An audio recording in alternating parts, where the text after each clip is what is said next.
Hi guys, so today I'm going to be sharing a few tips on how to build friendship in your marriage, how to be friends in your marriage, and it's very important that we remain friends. Friendship is the bedrock. It's like the building block in your marriage. You know, when you want to build a house, you need bricks, you need cement. Friendship is actually the bricks. Yes, and sex is the cement, but we'll talk about sex in another video. But today I just want to share a few tips on how to remain friends or be friends or build friendship in your marriage. My first point is be exactly what friends are. What are friends? Friends are gist partners. They're people that you don't hold back, anything from. You tell them things as it is. You're honest. You want to spend time with them, so you spend time with them. So think about everything you do with your friend and just pass it on to your relationship, your marriage, And it's funny that this seems so easy, but a lot of us are not doing that. And so this video today will share 6 things with you. But the first point is just transfer all that you do with your friend, your girlfriend, your boyfriend, the boys you hang out with, when you hang out with the boys as a husband, with your friends, what do? Do exactly that with your spouse. And that's how you become friends. You know why? Because you will always need friendship. Friendship is one of those tools that would walk you all the way through the marriage season. So there are 4 seasons of marriage. I'll talk about that in another video. But all of those seasons, one thing you will always need is a friend. And so find a friend in your partner. It's very important. It's crucial. So my first point, of course, is be everything that you are with your normal friends, with your spouse. But then the next point I want to make is don't have bad fights. Stop having bad fights. What do I mean by bad fights? When I prepare my engaged couples for marriage, I always give them an assignment, and I say, go and write me an essay on how you will have good fights in your marriage. The Bible talks about, fight the good fight. Yeah. So I always chip that in and I say, write me an essay, talk about how you live in your, marriage, having good fights, because we'll always have fights. There will always be a reason to differ, in opinion, in stance and all of that. But what is important is that you have good fights. So you don't have those kind of fights that make you resent each other, that make you don't want to come back home later in the evening, do you see? Or makes the other person not want to come back home, that makes the other person feel like I shouldn't have married that person.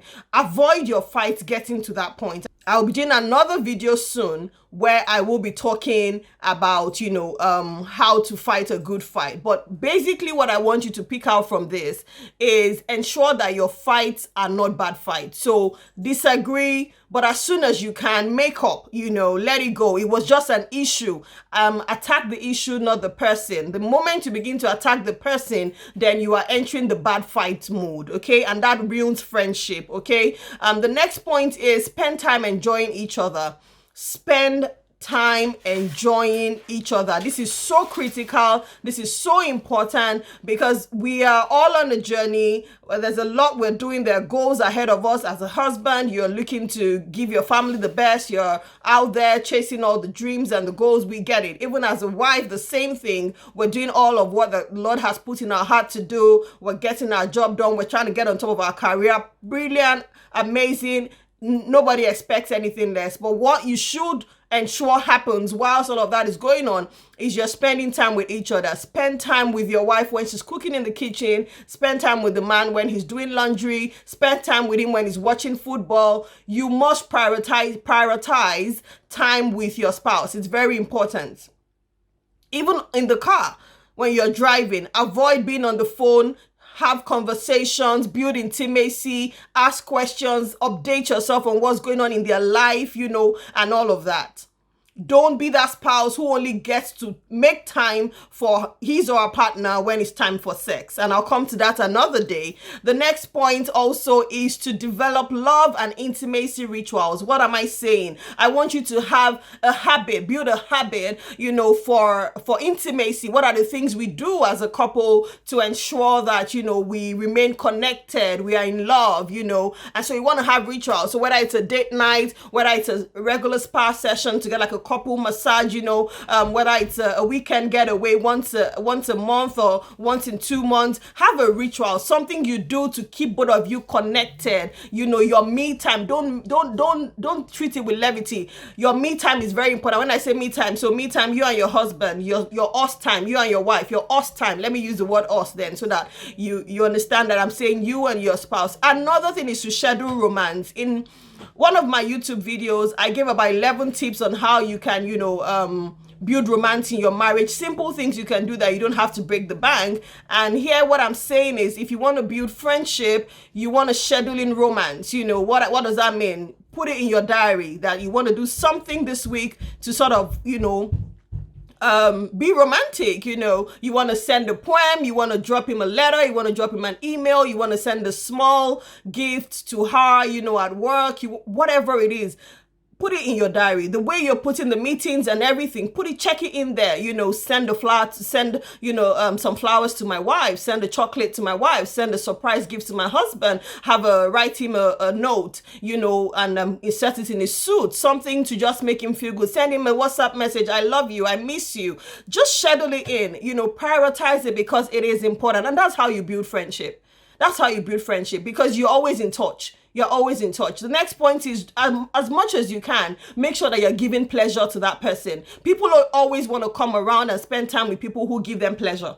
It is what it is. People don't go around people who cause them pain, who make them feel bad, who make them feel less than who they are. So be that spouse who makes your husband or your wife, have pleasurable times, enjoy themselves, feel good about themselves. Yes, be that spouse that, boost that atmosphere. Another point, which is very crucial, my husband actually taught me this point, is to forgive before they offend. You want to be friends with your spouse, then you better know how to forgive. It's one of the things that, if you have a good friend, that you have had for a long time, one of the points that you probably would say is that you forgive each other. It's not like you guys haven't offended each other, but you let it go. Now, that's something that a lot of couples don't seem to practice in their marriage, but we practice with outsiders. We forgive our colleagues, we forgive our families, our siblings, but sometimes we hold so much, we hold on to the offense of our spouses. So today, if you want to build friendship, then you want to begin to forgive.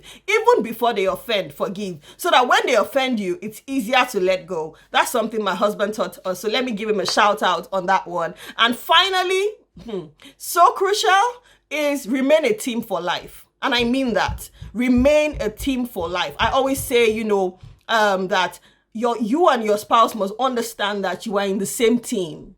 So there is no need for anyone to feel like someone is attacking them or anything. No, you must remain a team for life. So whatever issues, whatever things are happening, go against those things together.